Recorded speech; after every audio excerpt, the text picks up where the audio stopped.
भाग 1। इस अध्याय में आप सीखेंगे स्प्रेडशीट के बारे में बेसिक जानकारी, इलेक्ट्रॉनिक स्प्रेडशीट के तत्व, नई वर्कशीट इंसर्ट करना, शीट को इंसर्ट, डिलीट, रीनेम इत्यादि करना, टेबल बनाना, सेल की एड्रेसिंग। स्प्रेडशीट एक कार्यक्रम है जो संख्याओं और रज्जु आंकड़ों को यानी कि रॉ डेटा को पंक्तियों और स्तंभों के रूप में प्रस्तुत करने में हमारी सहायता करता है। स्प्रेडशीट के प्रयोग का मुख्य लाभ यह है कि यह आपको साधारण पंक्ति यानी रो और स्तंभ यानी कॉलम बनाने में सहायता प्रदान करता है। इसका मुख्यतः उपयोग व्यवसाय योजनाओं, लेखा संबंधी या कोई भी दस्तावेज जिनमें आंकड़ों का समावेश करना हो उन्हें तैयार करने में सहायता प्रदान करना है। माइक्रोसॉफ्ट एक्सेल शुरू करना। सर्वप्रथम स्टार्ट बटन जो आपके कंप्यूटर के डेस्कटॉप के बाईं तरफ स्थित होता है को माउस से क्लिक करेंगे। इसके अंतर्गत प्रोग्राम विकल्प का चयन करेंगे जिसे एक और विकल्प विंडो खुलती है। इसमें माइक्रोसॉफ्ट एक्सेल पर माउस से क्लिक करने पर माइक्रोसॉफ्ट एक्सेल सॉफ्टवेयर की विंडो खुल जाती है। इलेक्ट्रॉनिक स्प्रेडशीट के तत्व होते हैं जिनका विवरण चित्र में दिखाया गया है। सबसे ऊपर टाइटल बार फाइल के नाम को दर्शाता है। यहाँ पर माइक्रोसॉफ्ट एक्सेल भी लिखा होता है। इसके ठीक नीचे मेन्यू बार होता है।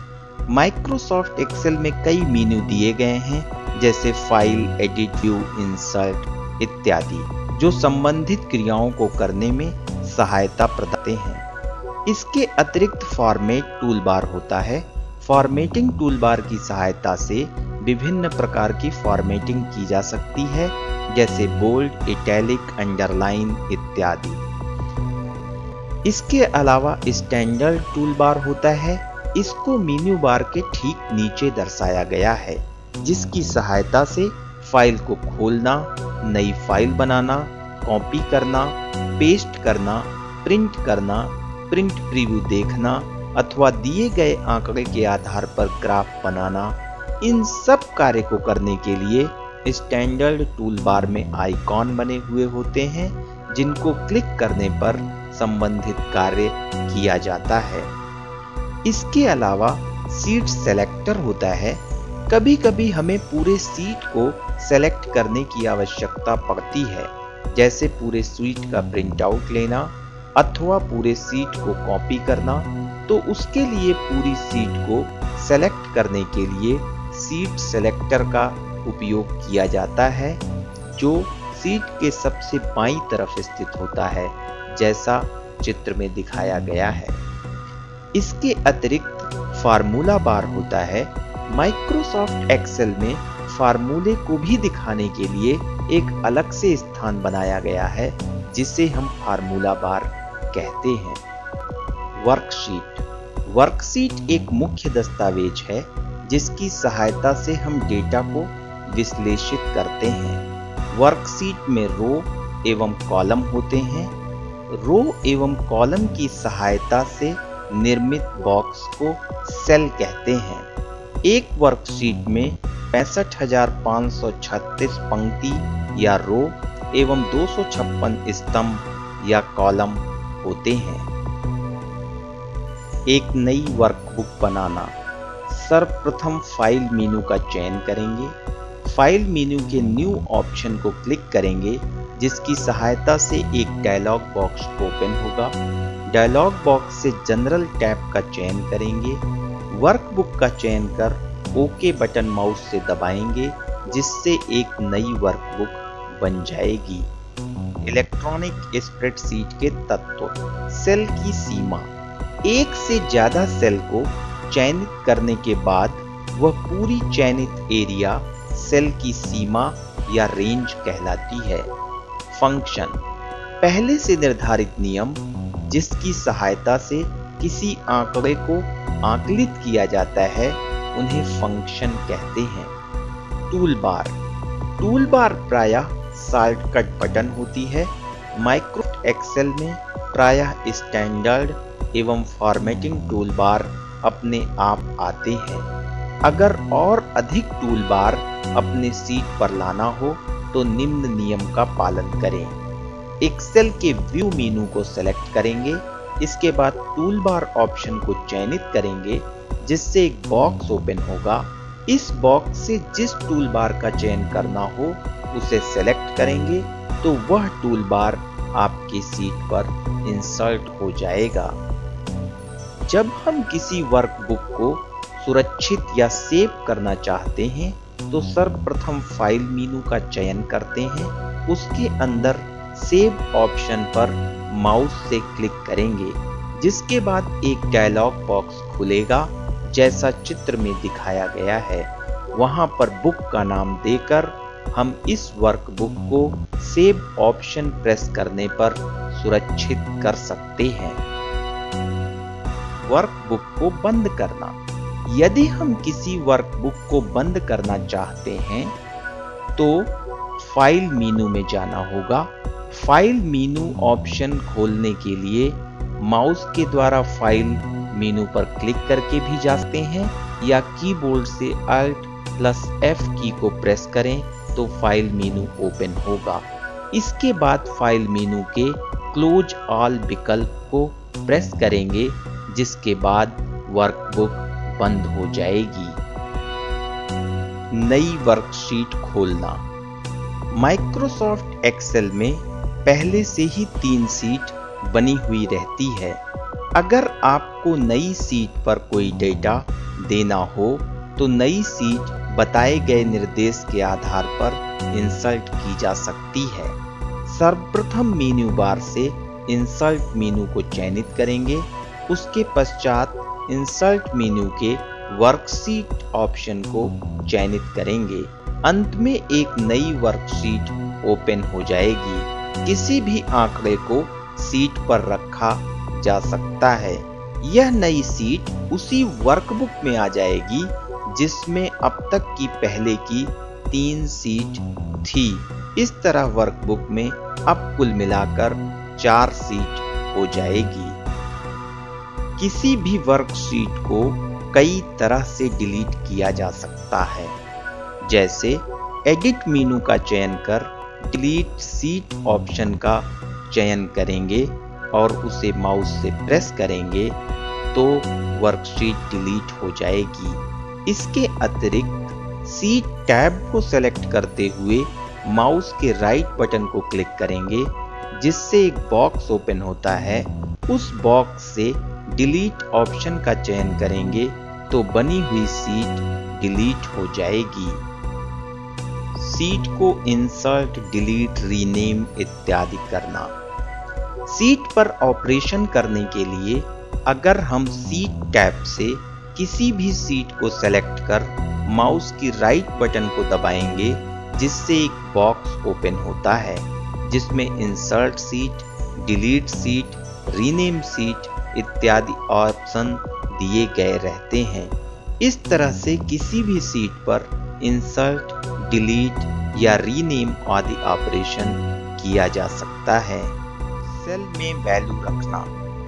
जब हम माइक्रोसॉफ्ट एक्सेल को ओपन करते हैं तो अपने आप एक वर्कबुक एवं 3 वर्कशीट ओपन होती है, जिससे जिस वर्कशीट पर काम करना होता है उस सीट का चयन करते हैं तथा उस सीट पर कोई एक सेल एक्टिव रहती है जिसमें वैल्यू को देते हैं एवं माउस के द्वारा दूसरे भी किसी सेल पर जाकर वैल्यू को दे सकते हैं। Relative cell addressing. Relative cell addressing के अंतर्गत सेल एड्रेसेस के स्थान तथा फार्मूला सेल के स्थान के संबंध को ध्यान में रखकर कैलकुलेशन किए जाते हैं। उदाहरण के लिए चित्र में देखें, सेल एड्रेस E2 पर फार्मूला लिखा गया है B2 + C2 + D2। ये फार्मूला फार्मूला बार में भी दिखाई देता है। अगर E2 के फार्मूला को E3 पर कॉपी कर दें तो E3 अपने आप सम करेगा B3, C3 और D3 का, यानी फार्मूला सेल से 3 कॉलम पहले का सेल, फार्मूला सेल से 2 कॉलम पहले का सेल और फार्मूला सेल से 1 कॉलम पहले का सेल जुड़ जाएगा। इसको रिलेटिव सेल एड्रेसिंग कहते हैं। Absolute cell addressing. जब किसी सेल के एड्रेस को स्थिर बनाना हो यानी वह रिलेटिव ना हो तो एब्सोल्यूट एड्रेसिंग का प्रयोग किया जाता है, ताकि फार्मूला अगर कहीं पर कॉपी किया जाए तो सेल का एड्रेस उस फार्मूला सेल के रिलेटिव ना होकर समान रहता है। इसके लिए एक डॉलर का निशान कॉलम नेम और रो नेम दोनों से पहले टाइप करते हैं, जैसे $D, $2। मान लीजिए कि हमारे उदाहरण में छात्रों को 10 अंक अतिरिक्त दिए जाएंगे। इसके लिए E5 सेल पर formula B5 plus C5 plus D5 plus $D, $2 को टाइप किया और इंटर की को दबाया। अब अगर इस फॉर्मूले को कहीं पर भी कॉपी करते हैं, जैसे E6 एड्रेस पर, तो सम होगा B6 का, C6 का, D6 का, लेकिन D2 की वैल्यू स्टैटिक रहेगी और $2D, $2 की वैल्यू वहां पर सम के रूप में आएगी। Mixed addressing.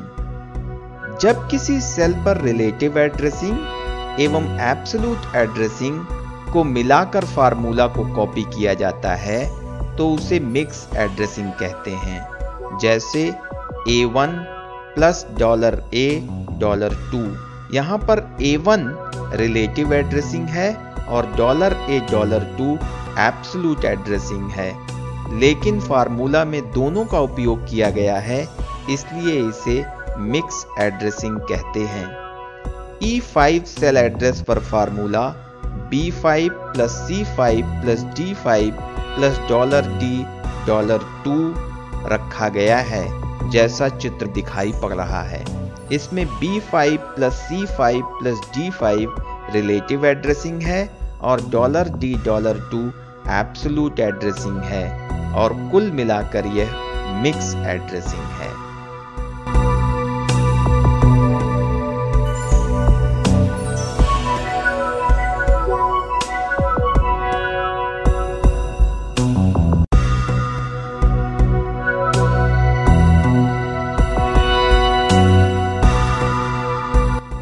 धन्यवाद।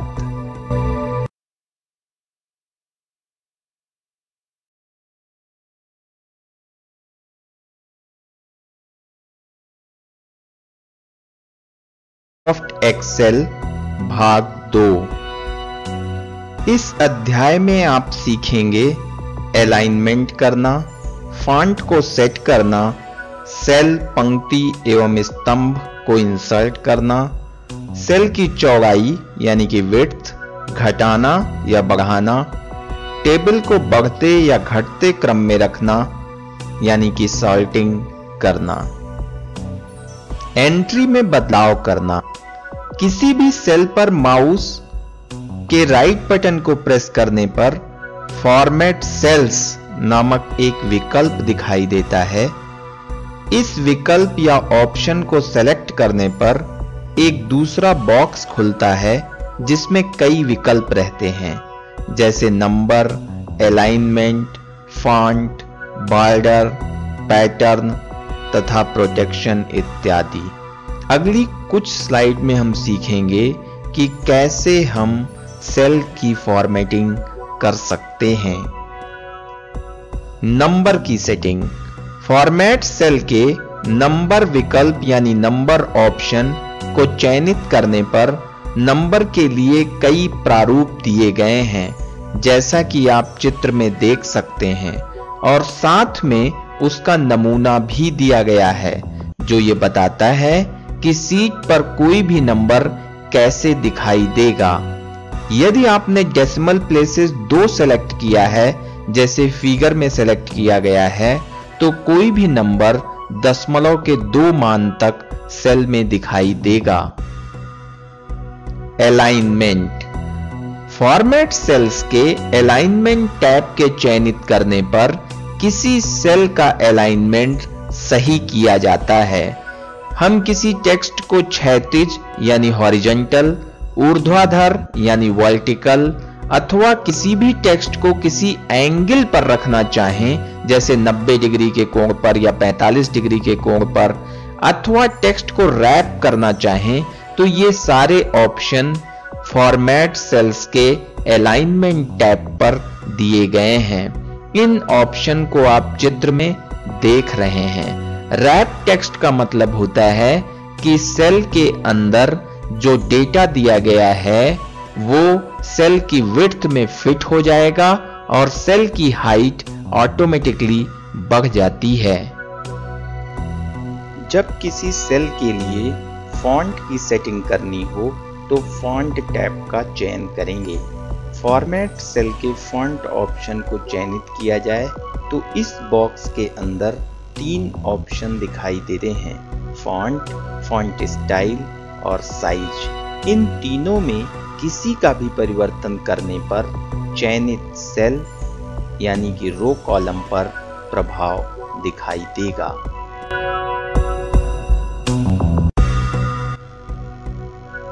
Border setting. जब कोई फाइल एक्सेल में बनाई जाती है तो उस टेबल की सेटिंग करना अनिवार्य होता है, जिसके अंदर अपने आप डिफॉल्ट सेटिंग रहती है।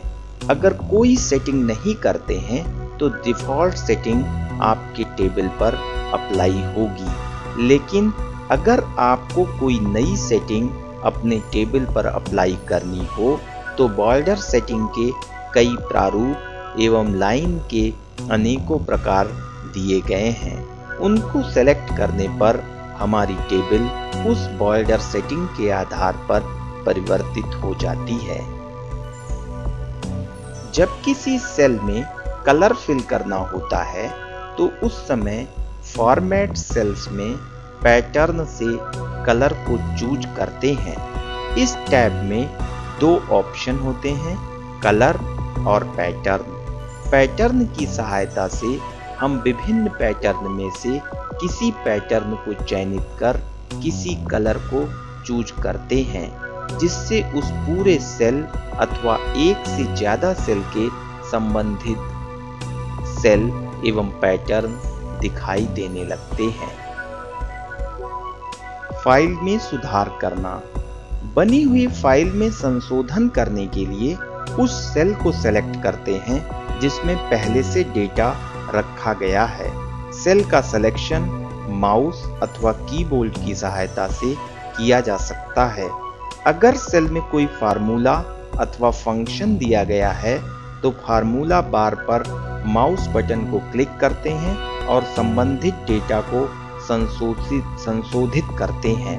संशोधन के उपरांत पुनः फाइल को सुरक्षित करना पड़ता है, जिससे संशोधित आंकड़ा नए सिरे से सुरक्षित हो जाए। एक या एक से ज्यादा सेल को सेलेक्ट करना। किसी भी सेल को सेलेक्ट करने के लिए माउस अथवा कीबोर्ड की सहायता से सेलेक्ट किया जा सकता है। कीबोर्ड की सहायता से शिफ्ट की तथा एरो की सहायता से एरिया को सेलेक्ट किया जा सकता है। किसी एरिया को सेलेक्ट करने के लिए माउस को ड्रैग करके वांछित एरिया का सिलेक्शन कर सकते हैं। किसी सेल के मान को डिलीट करना। इसके लिए एडिट मेनू में क्लियर ऑप्शन के चयनित करने पर एक लिस्ट बॉक्स ओपन होती है, जिससे कंटेंट्स डेल ऑप्शन को चयनित कर इंटर की प्रेस करेंगे। इससे उस एक्टिव सेल का मान डिलीट हो जाता है यानी खत्म हो जाता है। सेल, रो या कॉलम को इंसर्ट करना। किसी भी सेल पर माउस की राइट बटन को प्रेस करने पर एक बॉक्स ओपन होता है। उस बॉक्स से इंसर्ट नामक ऑप्शन को सेलेक्ट करेंगे, जिसमें कई ऑप्शन होते हैं। इंसर्ट ऑप्शन को सेलेक्ट करने पर एक बॉक्स और आता है जिसमें कई ऑप्शन आते हैं, जैसे shift cell right, shift cell down, entire row, entire column. इनमें से कोई भी ऑप्शन चयन करके सेल या रो या कॉलम इंसर्ट किया जा सकता है। सेल की हाइट बदलना।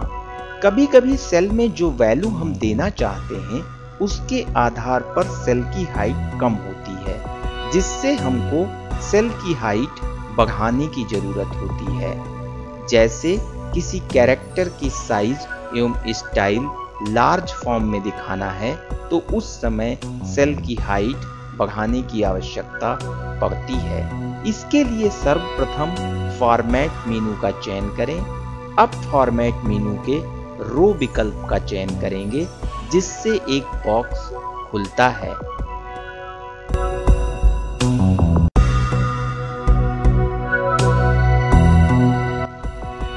कभी कभी सेल की चौड़ाई बढ़ानी अथवा घटानी पड़ती है। जब सेल की साइज से बड़ी वैल्यू सेल में इंसर्ट करनी होती है तो उस समय सेल की चौड़ाई कम पड़ती है, जिससे सेल हेडर पर जाकर सेल के दाहिने कॉर्नर पर माउस पॉइंटर को ले जाएं, जिससे प्लस का साइन बनता है।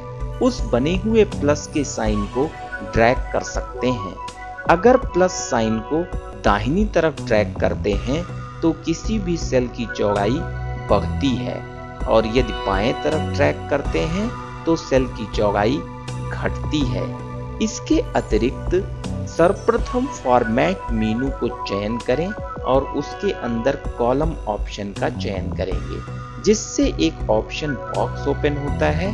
वहां पर कॉलम की विड्थ स्पेसिफाई करके कॉलम की चौड़ाई को बढ़ाया या घटाया जा सकता है। सेल को कॉपी करना। सर्वप्रथम जिन सेल की वैल्यू को कॉपी करना हो उसको सेलेक्ट करेंगे। तत्पश्चात उन सेल पर माउस की राइट की को प्रेस करेंगे, जिसमें से कॉपी ऑप्शन चयन करेंगे, अथवा एडिट मेनू के अंदर कॉपी ऑप्शन को क्लिक करें। इससे सेल की वैल्यू कॉपी हो जाएगी। सेल की वैल्यू को पेस्ट करना। उस स्थान का या उस सेल का चयन करेंगे जहां हम वैल्यू को पेस्ट करना चाहते हैं। उस सेल पर जाकर माउस की राइट बटन को क्लिक करेंगे, जिससे एक बॉक्स ओपन होगा। उस बॉक्स से पेस्ट ऑप्शन का चयन करेंगे। इससे पहले सेल की वैल्यू दूसरे सेल में कॉपी हो जाएगी। सॉर्टिंग। किसी भी बनी हुई टेबल को बढ़ते या घटते क्रम में रखने की क्रिया को सॉर्टिंग कहते हैं। इसके लिए सर्वप्रथम मेन्यू बार के डेटा से सॉर्ट ऑप्शन का चयन करेंगे, जिससे एक बॉक्स खुलकर आता है जिसमें टेबल को असेंडिंग या डिसेंडिंग ऑर्डर के ऑप्शन द्वारा वांछित ऑर्डर में किया जा सकता है। सॉर्ट बॉक्स में अपने आप पहला कॉलम नेम लिया है, जिससे नेम के आधार पर सॉर्टिंग होगी। अगर यहाँ पर दूसरे कॉलम का नाम सैलरी चयन करते तो सैलरी के आधार पर सॉर्टिंग होती। इसके पश्चात ओके बटन प्रेस करते हैं तो नेम के आधार पर पूरी टेबल सॉर्ट हो जाती है, जैसा कि आप चित्र में देख सकते हैं। धन्यवाद। एक्सेल भाग 3। इस अध्याय में आप सीखेंगे सूत्र यानी फार्मूला के बारे में, फंक्शन के बारे में, ऑटो सम का उपयोग करना, एवरेज फंक्शन के बारे में तथा डेली एवं मंथली रिपोर्ट बनाने के बारे में। सूत्र यानी फार्मूला एवं फंक्शन किसी भी आंकड़े पर गणनात्मक कार्य करने के लिए सूत्र एवं फंक्शन का प्रयोग किया जाता है। नए सूत्र बनाने के लिए सेल का एड्रेस, रेंज एवं गणितीय संकेतों जैसे प्लस, माइनस, मल्टीप्लिकेशन, डिवीजन इत्यादि का उपयोग कर सकते हैं। जैसे यहां पर दिखाया गया है 345 प्लस 56 गुणे 32, ऐसा किसी सेल में लिख सकते हैं सूत्र के रूप में, या D3 बटा F12 ऐसा लिख सकते हैं, या हम रेंज दे सकते हैं जैसे D3 से लेकर E4 तक, बीच में कॉलम का साइन लगता है। माइक्रोसॉफ्ट के अंदर पहले से बने हुए सूत्रों को फंक्शन कहा जाता है। इसका उपयोग करने से बार बार यूजर को सूत्र नहीं बनाना पड़ता। फंक्शन को कार्य के आधार पर कई भागों में विभाजित किया गया है, जैसे अंगणित फंक्शन, तार्किक फंक्शन, सांख्यिकीय फंक्शन इत्यादि। सूत्र का उपयोग करना। सर्वप्रथम उस सेल का चयन करें जहां आप सूत्र लिखना चाहते हैं। अब बराबर साइन का उपयोग करके सूत्र को लिखें। यह सूत्र फार्मूला बार में भी दिखाई पड़ेगा। जैसा चित्र में देखें, यहां पर सूत्र लिखा गया है बराबर B5 plus C5 plus D5 plus $D$2।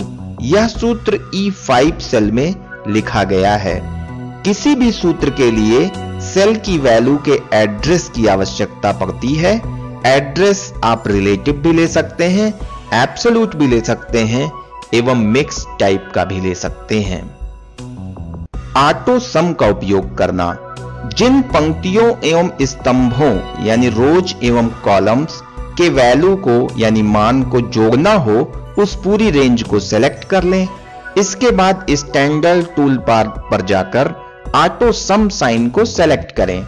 इससे ये पूरी रेंज की वैल्यू वांछित जगह पर यानी डिजायर्ड जगह पर जुड़ जाती है।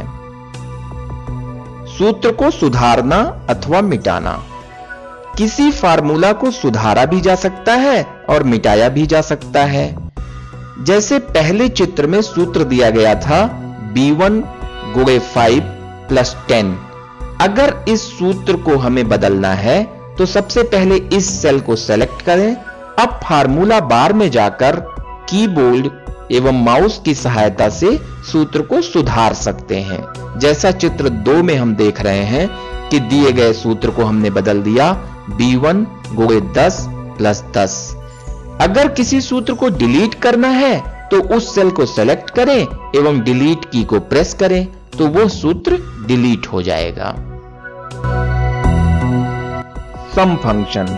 सम फंक्शन की सहायता से किसी भी फाइल के एक से ज्यादा रो अथवा कॉलम वैल्यू को जोड़ा जा सकता है एवं सेल फंक्शन में एक से ज्यादा वैल्यू आर्गुमेंट के आधार पर दी जा सकती है।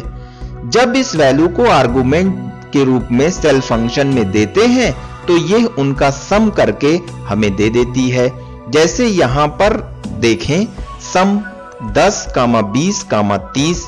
चूंकि यहां पर 3 आर्गुमेंट 10, 20 और 30 दिए गए हैं, इसलिए ये फंक्शन इन तीनों आर्गुमेंट की वैल्यू को जोड़ेगा, यानी 10 धन 20 धन 30 और जो उसका उत्तर है 60 वो वापस कर देगा। तो अगर ये फॉर्मूला किसी सेल में लिखा जाए तो उसकी वैल्यू 60 हो जाएगी। सम फंक्शन का उपयोग किसी भी सेल की वैल्यू के आधार पर भी किया जा सकता है। जैसे नीचे दी गई टेबल में एक से ज्यादा रो की वैल्यू का सम फंक्शन की सहायता से सम प्राप्त किया गया है, जिसके अंदर रिलेटिव एड्रेसिंग का उपयोग करके एक रेंज दी गई है जो इस प्रकार है सम ब्रैकेट के अंदर C2 कोलन C5। अब सम फंक्शन इंटर करने पर C2 से C5 तक की वैल्यू का योग संबंधित सेल पर आ जाएगा। अगर कोई भी फंक्शन गलत है और प्रारूप के अनुरूप नहीं दिया गया है या आपके कॉलम साइज छोटी है तो वहां पर $error लिख करके आ जाता है, जैसा चित्र में दिखाया गया है। Function wizard. फंक्शन विजार्ड की सहायता से भी फंक्शन को इंटर कर सकते हैं। माइक्रोसॉफ्ट एक्सेल में किसी भी फंक्शन को चलाने के लिए फंक्शन विजार्ड का उपयोग किया जा सकता है। फंक्शन विजार्ड अगर आपको ओपन करना है तो सबसे पहले इंसर्ट मेनू का चयन करें, उसमें फंक्शन ऑप्शन यानी फंक्शन नामक विकल्प को चयन करें तो इससे फंक्शन का बॉक्स ओपन हो जाएगा। अब वहां से जो भी फंक्शन आपको यूज करना है उसको सेलेक्ट करें, ओके बटन पर क्लिक करें, उसके बाद संबंधित फंक्शन का उपयोग किया जा सकता है। एवरेज फंक्शन, जैसा कि नाम से पता चलता है कि यह एवरेज निकालेगा। यह एक से ज्यादा आर्गुमेंट लेता है और दिए गए आर्गुमेंट के औसत यानी एवरेज को निकालता है। जैसे आप उदाहरण में देखें एवरेज और ब्रैकेट के अंदर लिखा गया है 3,3,6। ये तीनों वैल्यूज 3 और 6 को लेता है और इनका एवरेज निकालता है। तो 3 और 6 का जोड़ 12 हुआ और 3 से भाग करने पर उसका औसत 4 निकलता है, इसलिए इसका मान 4 आएगा, जैसा कि हम दिए गए चित्र से भी समझ सकते हैं।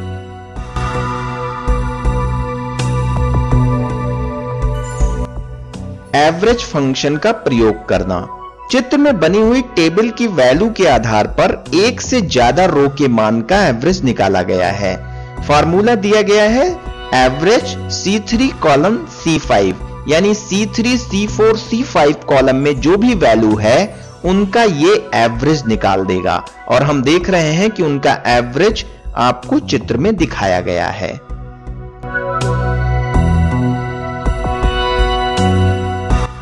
काउंट फंक्शन, काउंट एक फंक्शन है जो अपने अंदर लिए गए आर्गुमेंट को काउंट करता है। जैसे काउंट 5, 8, 3, तो यहां पर 3 आर्गुमेंट हैं तो ये फंक्शन 3 रिटर्न करेगा। ऐसे ही काउंट A2 कॉलन A5, इसका मतलब 4 सेल है A2, A3, A4 और A5, इसलिए इसका मान 4 होगा। चित्र में भी आप इस चीज को देख सकते हैं। मैक्स फंक्शन, जैसा नाम से पता चलता है कि यह दिए गए आर्गुमेंट के मैक्सिमम यानी अधिकतम मान को देता है। जैसे उदाहरण के लिए मैक्स 5, 8, 3 का मैक्स 8 होगा। ऐसे ही अगर हम मैक्स A2 कॉलन A5 दें तो ये A2, A3, A4, A5 इन चारों सेल में जिसकी वैल्यू अधिकतम होगी वह दिखाएगा। जैसे चित्र में 34 अधिकतम वैल्यू है, इसलिए मैक्स A2 कॉलन A5 का मान दिए गए टेबल के आधार पर 34 होगा।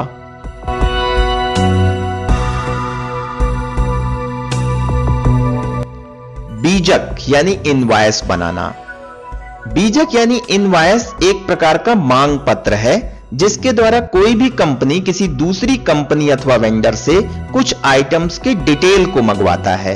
इस बीजक में आइटम से संबंधित डिटेल दिए जाते हैं। जैसा आप चित्र में देखें कि यहां किताब को खरीदने का एक इनवॉइस बनाया गया है। इसमें बुक नेम बनाया गया है, क्वांटिटी डाली गई है, रेट डाला गया है, डिस्काउंट डाला गया है, टोटल निकाला गया है। अमाउंट कॉलम में एक फार्मूला बना दिया गया है जो कि C5 × D5 × 20/100, इसकी सहायता से अमाउंट निकाला गया है। इस इनवॉइस की सहायता से हम देख सकते हैं कि कितनी बुक खरीदी गई है, कितना डिस्काउंट मिला है, टोटल कितना पैसा देना है। तो इस तरीके से हम एक बीजक या इनवॉइस बना सकते हैं जिसका उपयोग व्यापार में किया जाता है।